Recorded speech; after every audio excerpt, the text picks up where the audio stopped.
Muito bom dia, meus queridos irmãos, amigos, telespectadores do programa Uma Nova Dimensão. Estamos iniciando hoje um programa que está trazendo novidades lindíssimas para vocês.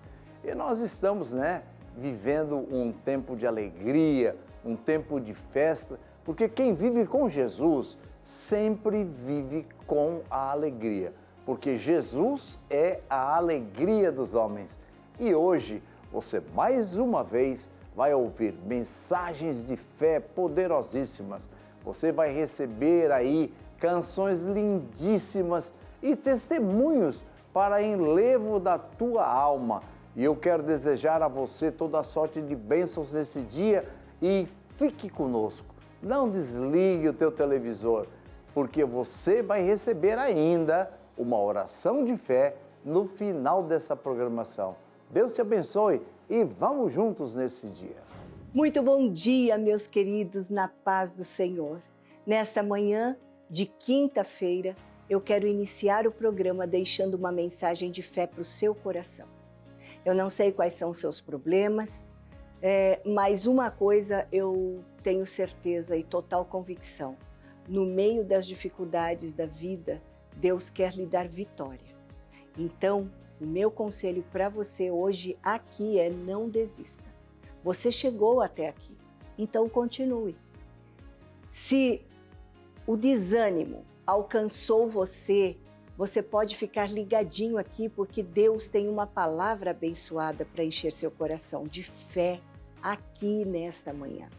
E daqui a pouquinho você vai assistir uma mensagem pastoral ministrada em um dos nossos cultos da Igreja Evangélica Assembleia de Deus, Ministério de Santos, na nossa Igreja Matriz. E também você vai poder curtir louvores, adorar a Deus conosco e com certeza o seu coraçãozinho vai ser aí aquecido. E se você quiser ainda, você pode vir aqui celebrar a Deus com a gente em uma das nossas reuniões. Você já está convidado e será muito bem-vindo à nossa igreja sede das Assembleias de Deus Ministério de Santos. Você também pode visitar uma das nossas igrejas espalhadas por toda a Baixada Santista. Os endereços estão passando aí e durante o nosso programa, ok? E agora então, vamos abrir o coração? Deus tem algo pra gente aqui agora.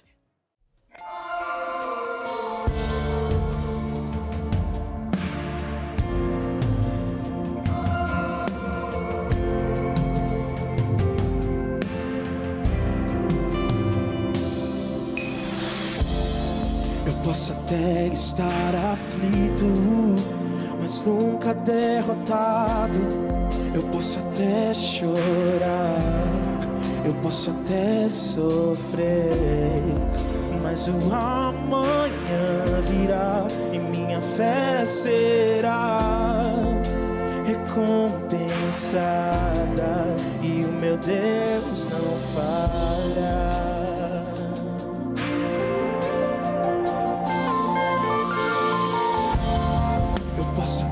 Estar ferido, mas nunca destruído. Eu posso ser provado para ser aprovado, mas o amanhã virá e minha fé será recompensada e o meu Deus não falha.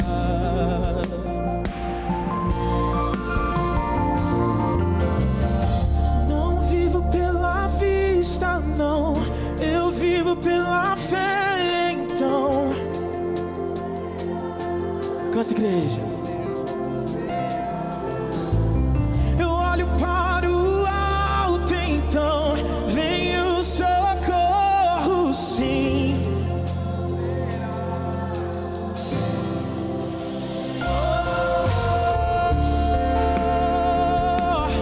O nosso Deus provê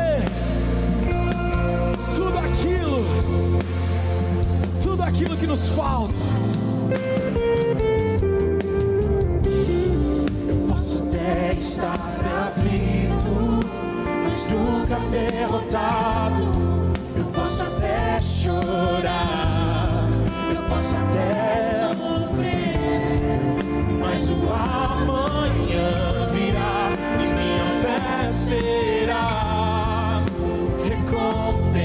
recompensada. E meu Deus não falha. O nosso Deus não falha, ontem, hoje e sempre. Não vivo pela vista, não, eu vivo pela fé. Então Deus proverá, Deus proverá. Eu olho para o alto, então vem o socorro, sim. Deus proverá. Eu não vivo pela vista, não vivo pela vista, não, eu vivo pela fé. Então Deus proverá. O nosso Deus proverá. Confie nele. Eu olho para o alto, então vem o socorro, sim. Deus proverá.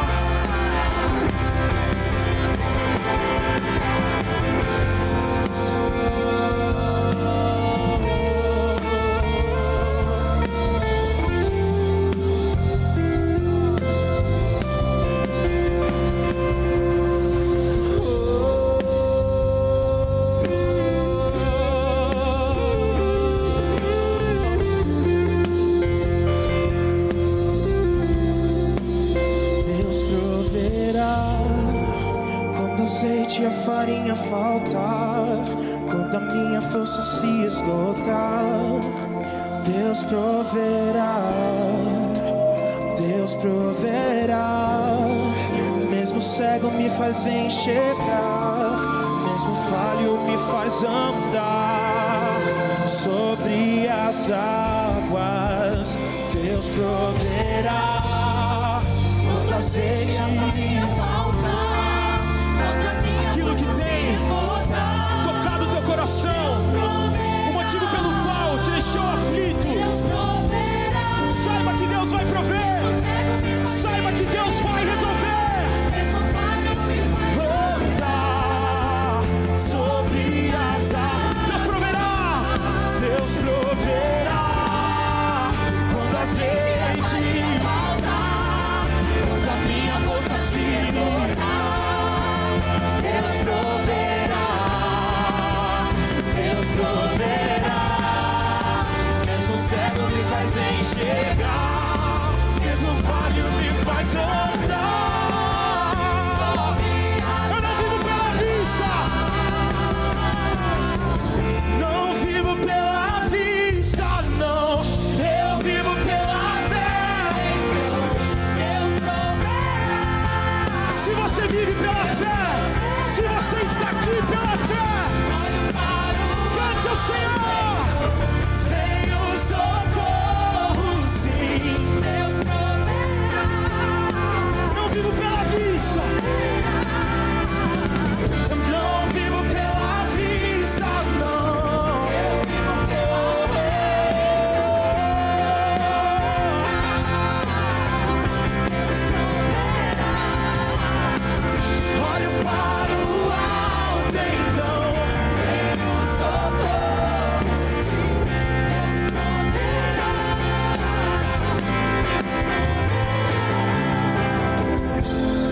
Eu posso até estar aflito, mas nunca derrotado. Eu posso até chorar, eu posso até sofrer, mas o amanhã virá e minha fé será recompensada. E meu Deus não falha.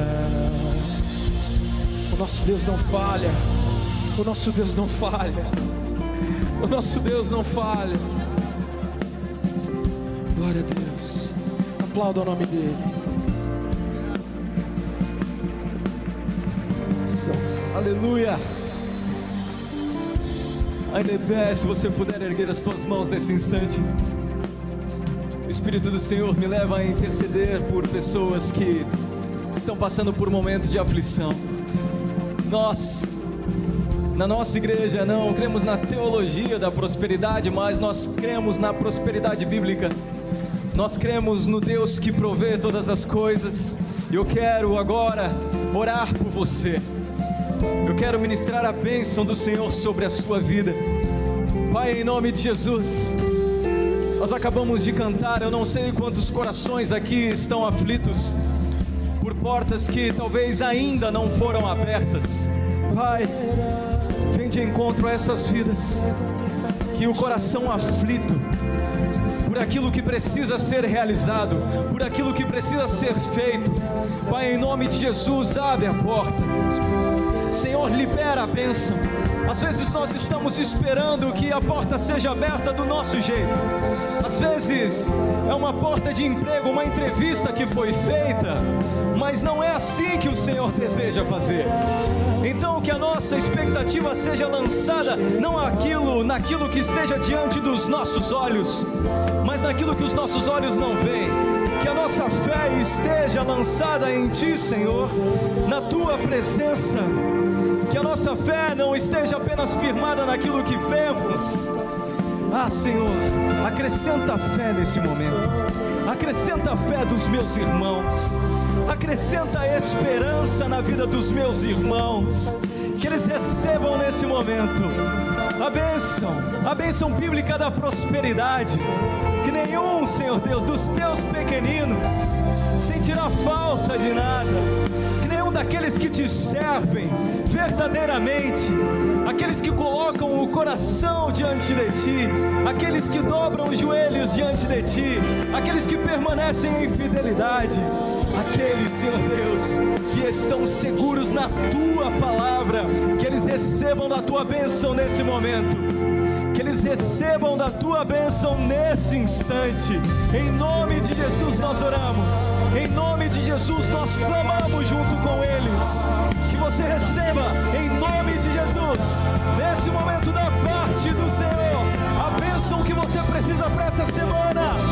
Aleluia! Mesmo cego me faz enxergar, mesmo falho me faz andar sobre as águas. Deus proverá quando azeite e a farinha faltar, quando a minha força se esgotar. Deus proverá, mesmo cego me faz enxergar, mesmo falho me faz andar sobre as águas. Graças a Deus. Você pode dar um glória a Deus. Você pode dizer obrigado, Senhor. Deus está de olho em você. Deus está cuidando de você. Vire para quem está do seu lado e diga assim: Deus está cuidando de você nos mínimos detalhes. Diga assim: creia nisso. Aleluia. Podemos nos assentar, queridos. Vamos estar nesse instante ouvindo então a palavra de Deus. Pastor Moisés Constantino. A paz do Senhor, irmãos. Eu quero na noite de hoje, com a graça do Senhor, deixar algo da parte de Deus para o coração da igreja, entendendo que tudo vem do Senhor. Eu espero, com a graça dele, poder despejar sobre nós na noite de hoje aquilo que o Senhor já colocou no meu coração. Desde já, o meu muito obrigado pelo carinho de sempre a toda a igreja. O texto que eu quero deixar aqui como meditação para a igreja é o texto que está no livro de 2 Samuel, por favor. 2 Samuel, capítulo de número 6. Deixa eu soltar meu cronômetro aqui. Pronto. Capítulo 6 do livro de 2 Samuel tem uma história muito conhecida, eu tenho certeza, de todos os irmãos. E eu quero ler aqui dois versículos apenas. Eu quero deixar como tema a mensagem desta noite, nunca despreze a glória. O tema da minha mensagem na noite de hoje é: nunca despreze a glória. Vamos ver se todo mundo conseguiu entender e guardar. 1, 2, 3. Nunca despreze a glória. 2 Samuel, capítulo 6, versículo de número 11 e 12. Diz assim a palavra do Senhor: A arca do Senhor ficou na casa dele por 3 meses, Obed-edom, e o Senhor o abençoou e abençoou toda a sua casa.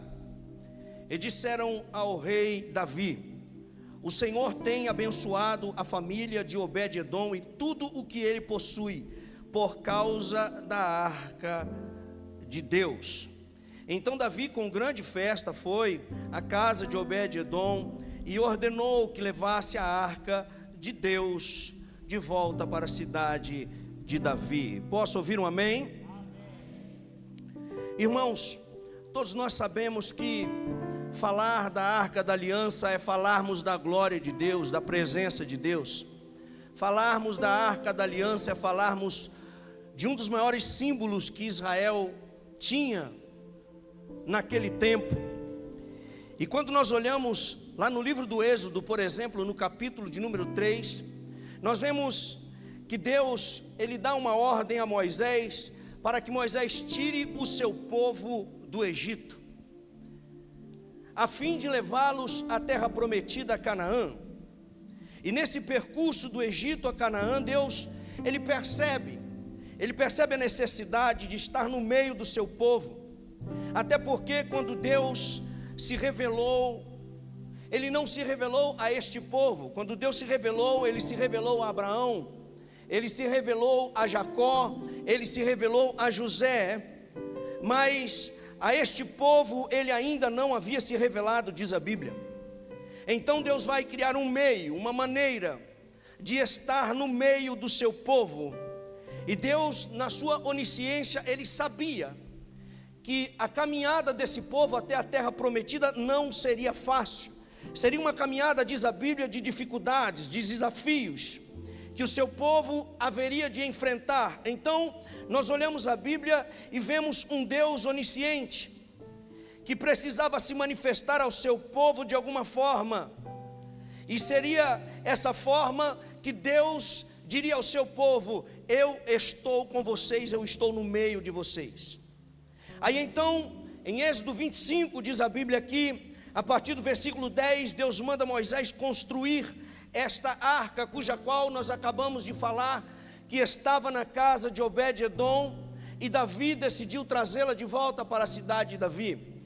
E então Moisés, após receber essa ordem, a ordem era para que ele tomasse a madeira de acácia e revestida de ouro por dentro e por fora, ele colocasse nela argolas, e nessas argolas tivessem local para que as varas pudessem ser atravessadas, para que elas pudessem ser colocadas sobre os ombros dos levitas.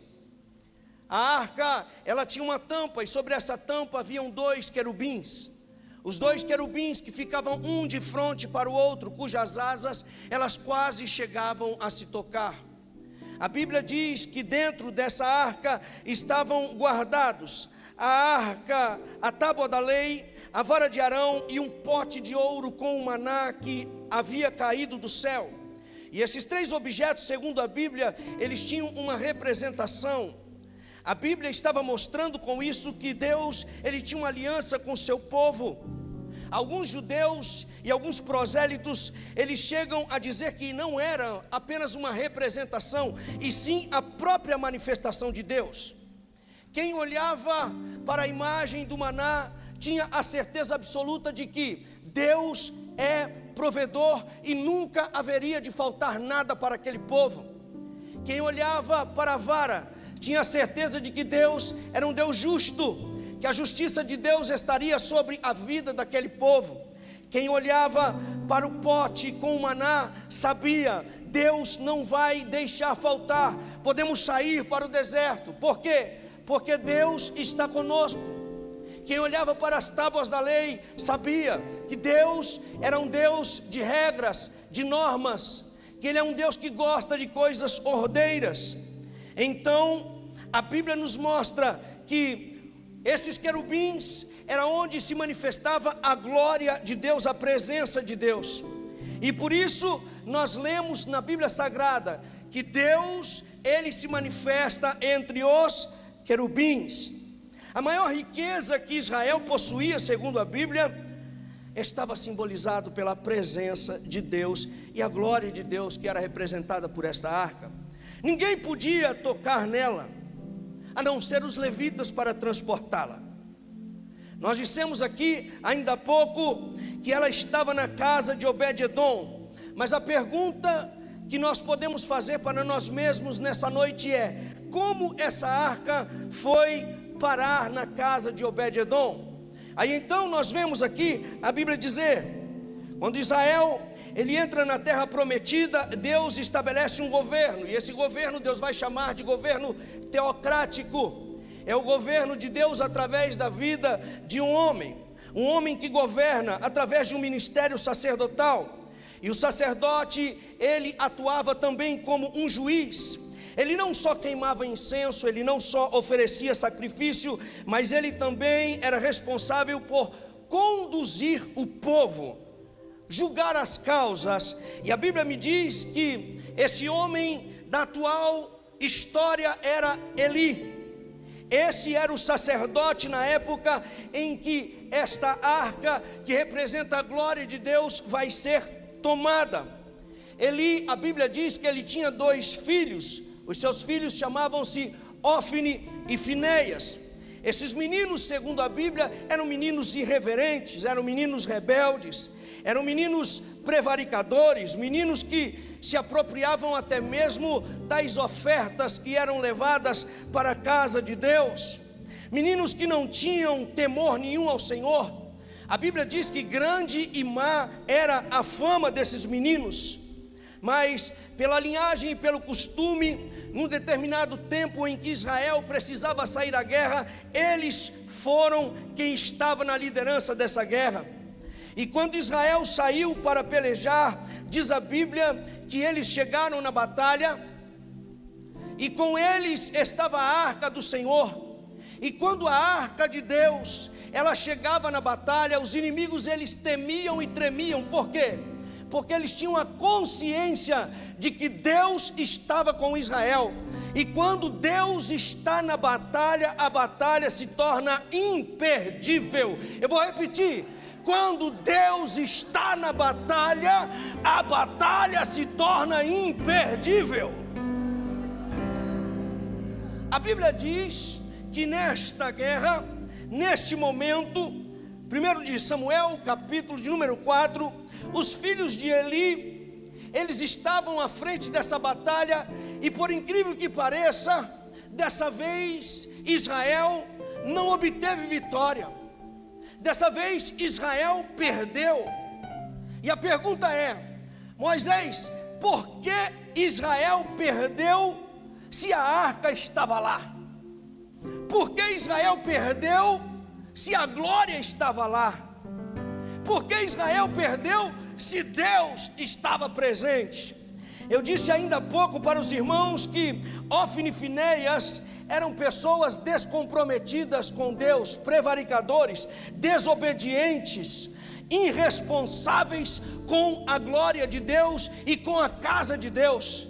E a resposta para a pergunta do porquê eles perderam essa batalha é: porque a glória de Deus, a presença de Deus não tem compromisso com prevaricadores, com rebeldes, com irresponsáveis, com roubadores, com gente que não tem responsabilidade com a glória.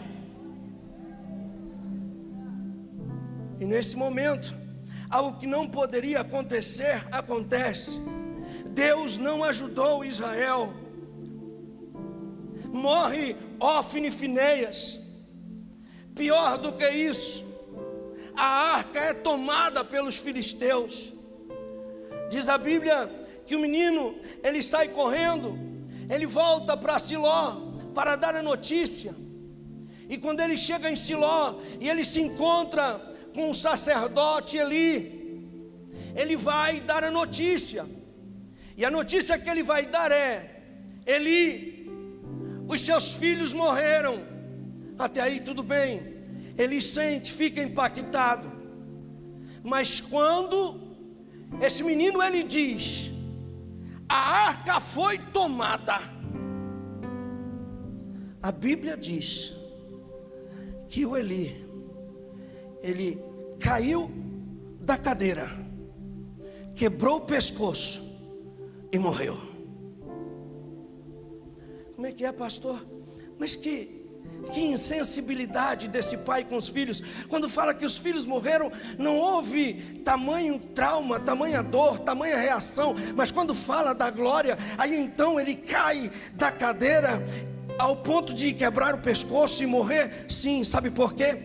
Porque para Eli era pior perder a arca, perder a glória, do que perder os filhos, porque ele sabia que com a glória vem outros filhos, com a glória vem tudo novo, com a glória tem restauração, com a glória tem novidade, com a glória tem resposta, com a glória tem novidade. Então ele sabia a dor que era perder a glória. Por isso ele cai. Sabe por quê, irmão? Porque quem entende a importância da glória se entristece quando ela se vai. Quem entende a importância da glória fica abatido quando a glória se vai. Israel, ele perde a batalha. Por quê? Não foi porque Deus não estava presente, foi porque quem estava à frente não tinha compromisso com a glória.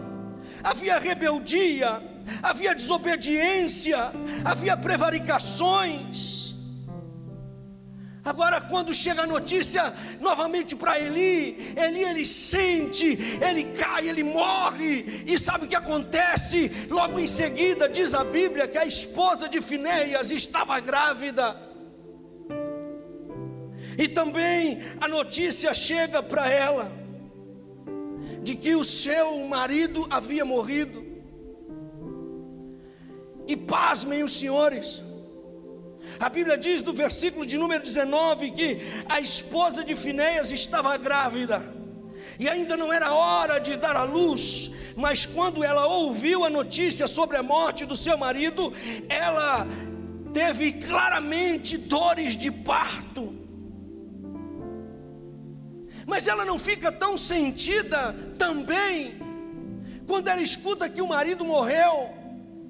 Mas quando ela escuta que a arca foi tomada, a glória foi tomada, aí então o processo de parto se acelera. Peraí, Moisés, você consegue provar isso para a gente? Vamos lá, versículo 19. Estando a sua nora, a mulher de Finéias, grávida e próximo ao parto, e ouvindo estas notícias de que a arca de Deus era tomada e de que seu sogro e seu marido morreram, encurvou-se e deu à luz, porquanto as dores lhe sobrevieram. E ao tempo em que ia morrendo, disse às mulheres para ela que estavam com ela: não temas, você deu à luz a um filho. Ela porém não respondeu e nem fez caso disso, e chamou o nome do seu filho de Icabó. Foi-se a glória. Sabe o que isso quer dizer? Essa mulher, ela estava dizendo assim, com todo respeito aqui pela família, pelos casamentos, mas ela estava dizendo assim: nem o filho ele consegue aplacar a dor de alguém que perde a glória. Então coloca o nome dele de Icabó, que significa foi a glória de Israel. Se tem uma responsabilidade que nós precisamos carregar nos nossos ombros, é a responsabilidade de nunca perder de vista a presença de Deus, a glória de Deus na nossa vida, na nossa casa, no nosso lar. A arca, depois de roubada, diz a Bíblia que ela vai para Asdod, lá na casa de Dagon. Depois ela vai para Ecrom, para Bet-Semen, até que ela chega em Kiriat Jearim, na casa de Abinadab. E ali ela vai ficar por 20 anos. Eu disse o quê? Eu disse 20 anos. A Bíblia diz que Saul assume o governo, Deus muda da teocracia para a monarquia, e Saul passa durante todo o seu reinado sem a presença de Deus. Irmão, pare para pensar. O que é uma pessoa, uma família, alguém viver 20 anos sem Deus se manifestar a ele? Ele fica 20 anos. Mas aí então a Bíblia diz que Saul morre e Davi assume o trono. E como eu acabei de dizer, a sua primeira atitude foi buscar de volta a arca, buscar de volta a glória. Parece que eu consigo ouvir. Eu fecho os meus olhos. Eu estava lendo esse texto desde o final de semana, meditando, e Deus ministrando meu coração, falando comigo. E por um momento eu consegui ouvir a oração de Davi. E se você também fechar os seus olhos e se concentrar em Deus, você vai conseguir imaginar Davi orando e dizendo: Deus, eu governo, mas eu não vivo sem a sua glória. Deus, eu não posso governar sem a sua glória. Davi assume o trono e a preocupação dele não é com a economia, não é construir casa popular, não é equilibrar a balança comercial, não é ter atitudes populosas para agradar o povo, porque ele sabia que se a glória de Deus estivesse com ele, todo o povo também estaria com ele. Então Davi diz: eu vou atrás daquilo que importa, eu vou atrás daquilo que pode marcar o meu reinado, eu vou atrás daquilo que pode marcar a minha história, a glória de Deus. Infelizmente, irmãos, hoje em dia existem pessoas que já não fazem mais conta da glória, já não convidam Deus para os seus projetos, os seus planos, para a sua casa, para a sua família, e não entende que Deus, Ele quer ser o principal dos fundamentos da nossa vida. A oração de Davi: Deus, eu não quero passar em branco. Deus, eu não quero ser apenas mais um rei que Israel teve em sua história. Deus, eu quero marcar o meu tempo, quero escrever o meu nome na história como o maior rei que Israel já teve. E agora sabe qual é a resposta de Deus a Davi? Busca a minha presença. Busca a minha presença.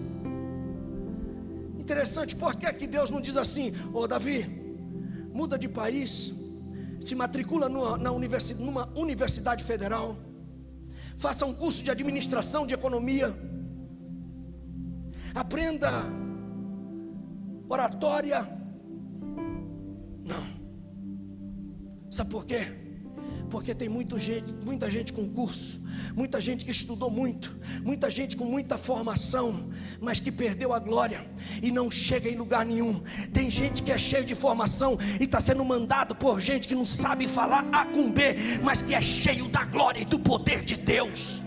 Tem muita gente que olha para determinadas pessoas e diz assim: como que essa pessoa pode mandar em mim? Como essa pessoa pode ser o meu chefe? Como que essa pessoa pode ter tanta autoridade nessa igreja, nessa empresa, nesse lugar? Sabe por quê? Porque talvez você não saiba, mas é uma pessoa que tem uma coisa, e essa coisa ela é exclusiva, é a glória de Deus, é a presença de Deus, é um carregador da arca de Deus, é alguém chamado por Deus, é um levita do Senhor, separado para o santo ministério do Senhor. Quem tem a arca tem tudo. Quem tem a arca tem a glória. Quem tem a arca tem a presença. Quem tem a arca tem Deus. Quem tem a arca tem vitória. Quem tem a arca vence a guerra. Quem tem a arca prospera. Quem tem a arca cura. Quem tem a arca anda por sobre as águas. Quem tem a água derrota leão, urso. Quem tem a glória faz coisas sobrenaturais.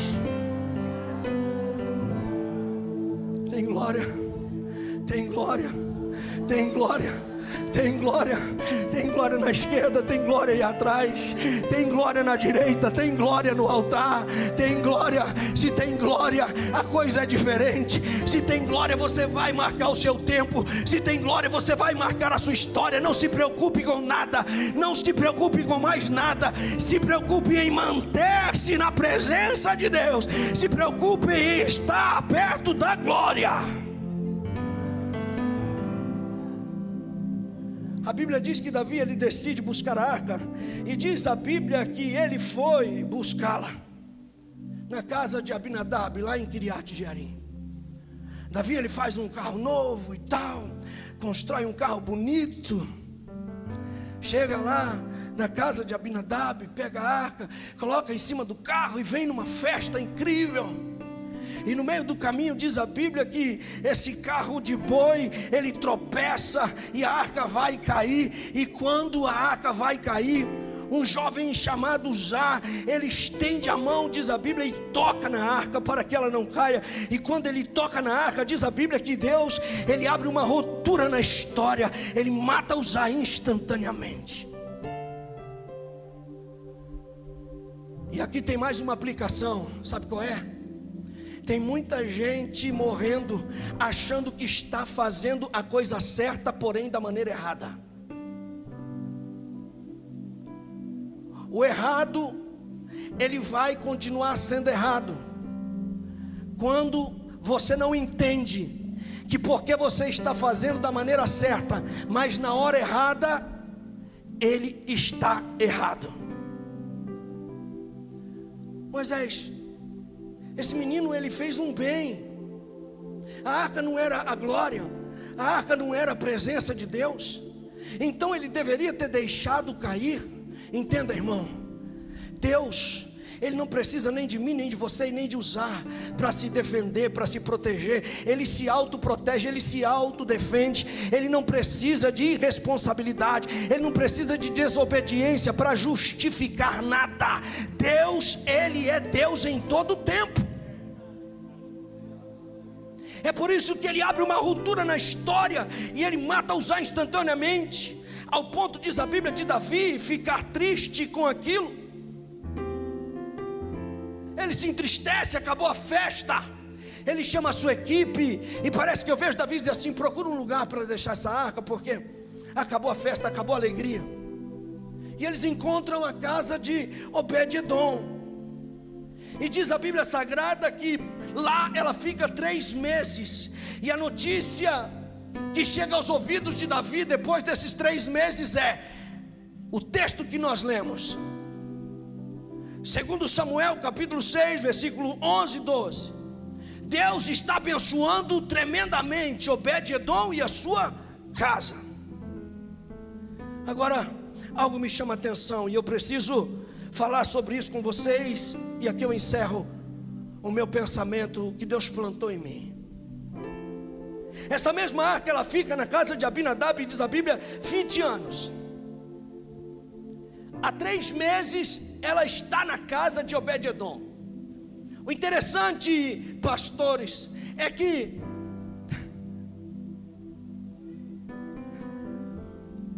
três meses foi o suficiente para Deus arrebentar e mudar a história de Obed-edom,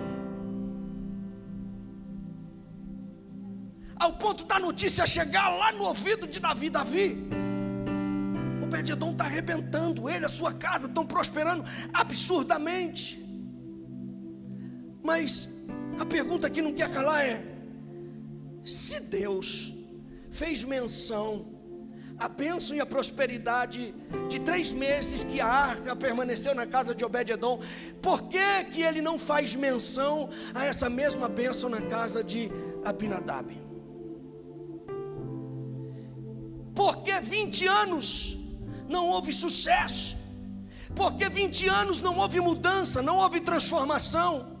E em 3 meses Deus mudou a história de Obed-edom. Existem alguns motivos aqui que eu anotei para os irmãos. Primeiro motivo do porquê a casa de Abinadab não foi abençoada. Abinadab era uma pessoa que não sabia honrar a glória que ele estava mantendo, guardando na sua casa.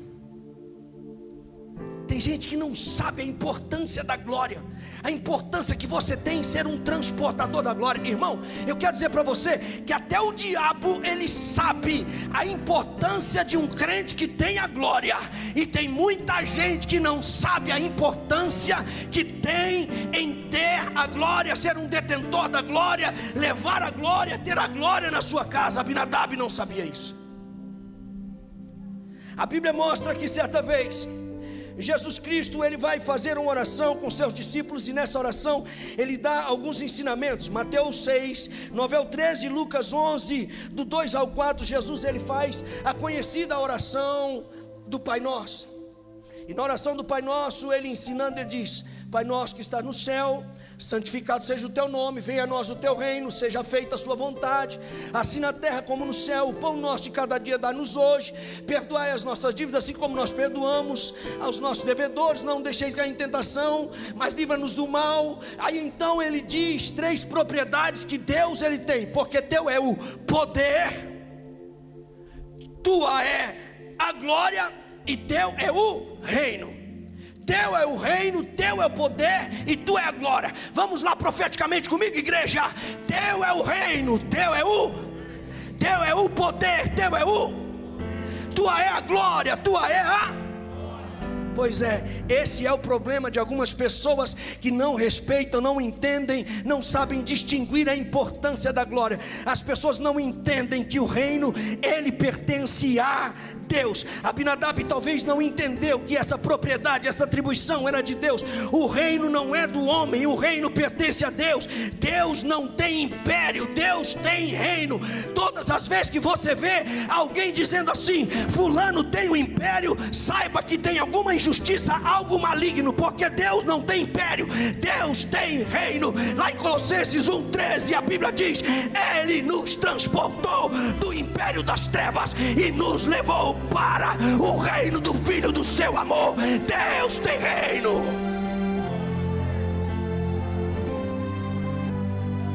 E se Ele tem reino, Ele é o rei. E se Ele é rei, nós reinamos com Ele.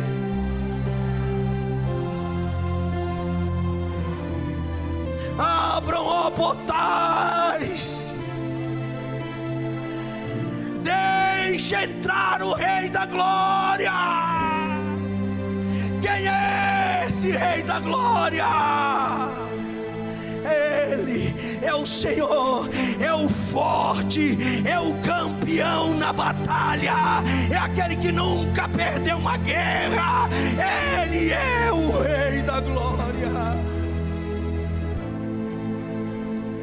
Abinadab perdeu de vista. No império você vive de coisas visíveis e de coisas palpáveis, mas no reino não. No reino você vive pela fé. E a fé é o firme fundamento das coisas que se esperam e a prova das coisas que se não vê. Quando nós saímos do império, nós viemos cheios de defeitos, manias e vontades, porque lá nós vivíamos de coisas palpáveis, visíveis e concretas. Mas quando você chega no reino, você se depara com aquele que é Senhor. E o apóstolo Paulo explica isso lá em Romanos capítulo 14, 17 e 18. Porque o reino de Deus não é comida nem bebida, mas é justiça e paz e alegria no Espírito.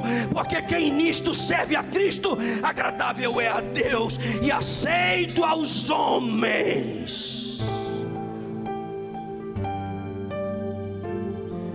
Ah, pastor, mas peraí, eu vivo num mundo aonde nesse mundo nós precisamos trabalhar, precisamos vestir, precisamos comer. Nesse mundo nós precisamos comprar, vender, prosperar, casar. E como eu faço nesse caso, pastor? Jesus responde, ele ensina, Mateus 6,36, ele diz: mas buscai primeiro o reino de Deus e a sua justiça. Buscai primeiro o reino, buscai primeiro o reino, buscai primeiro o reino, porque no reino tem rei, e ele é o Rei da glória, provedor, abençoador, aquele que tem resposta para a tua vida na noite de hoje. Você precisa de algo palpável, algo visível? Precisa, eu creio. Sabe o que você precisa fazer? Busca primeiro o reino, porque no reino de Deus tem justiça. No reino de Deus as coisas são acrescentadas. O reino não é de coisas visíveis. O reino é para aqueles que não andam por vista, mas andam por fé. Abinadab, ele não tinha entendido ainda que depois do reino o poder também pertence a Deus. Jesus ensinando disse: teu é o reino, teu é o poder, teu é o poder profético, teu é o O poder pertence a Deus. O poder é de Deus. Não te atemorize, não te preocupes. O Deus que você serve, Ele tem.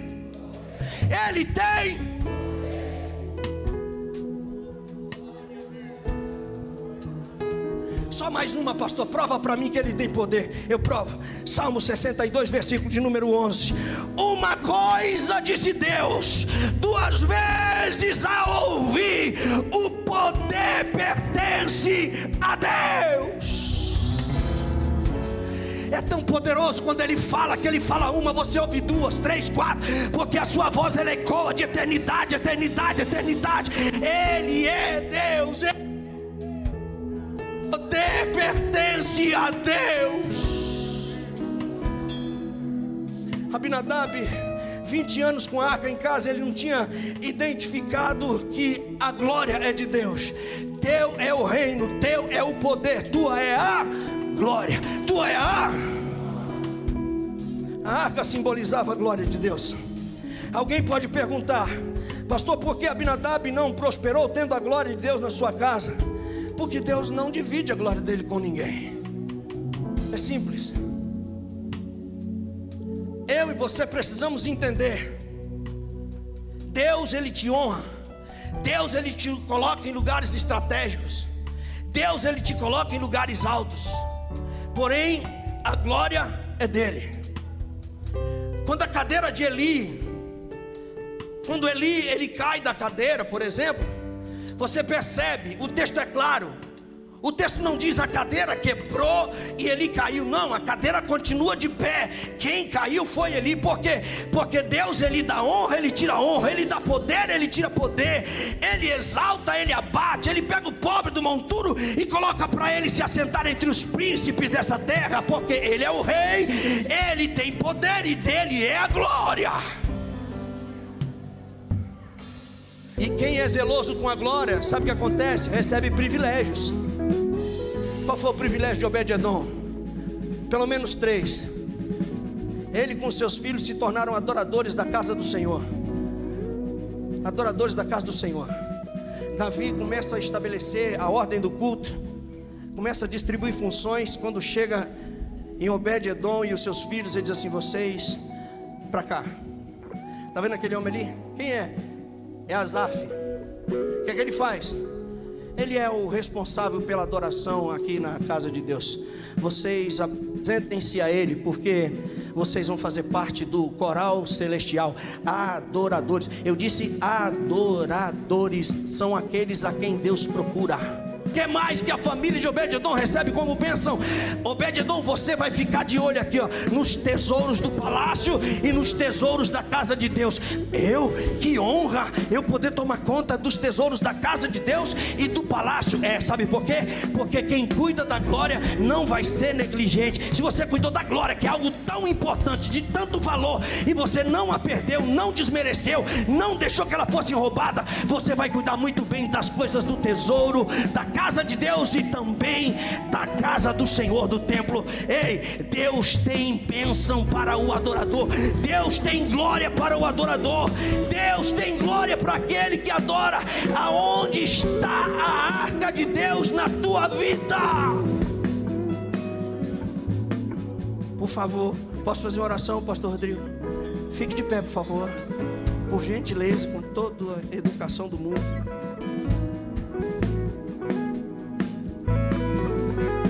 Gostaria que você fechasse os seus olhinhos.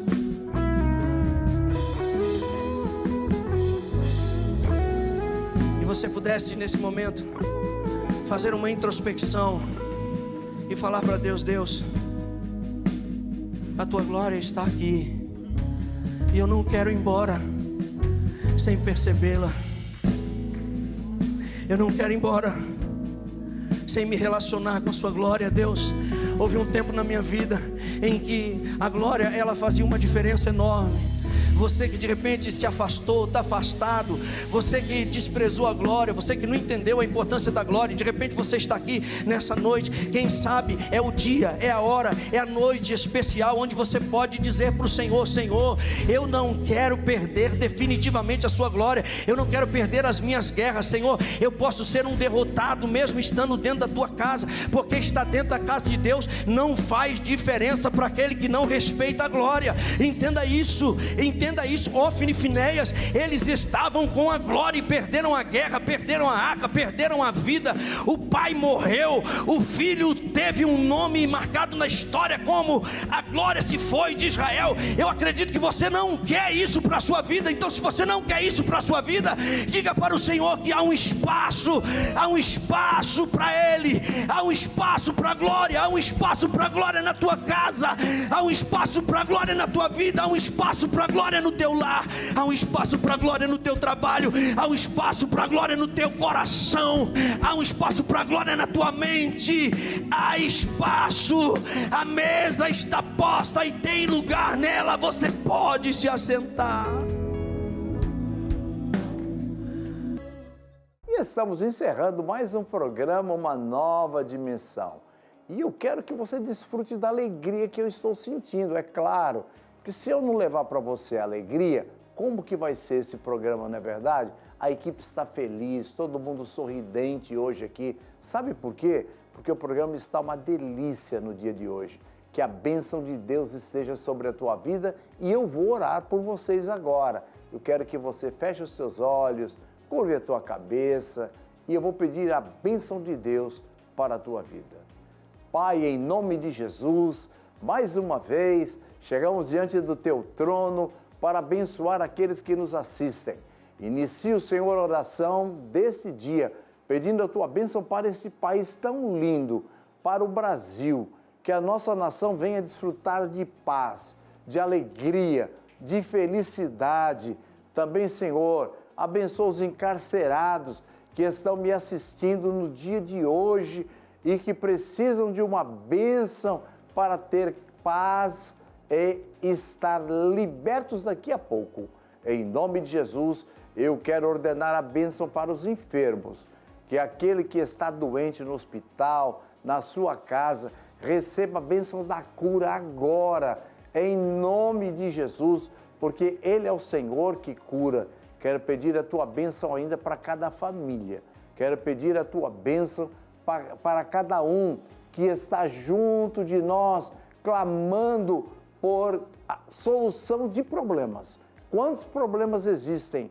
E eu tenho certeza que o Senhor é o Senhor que dá soluções. Em nome de Jesus, eu abençoo a cada um para a glória de Deus o Pai. Amém.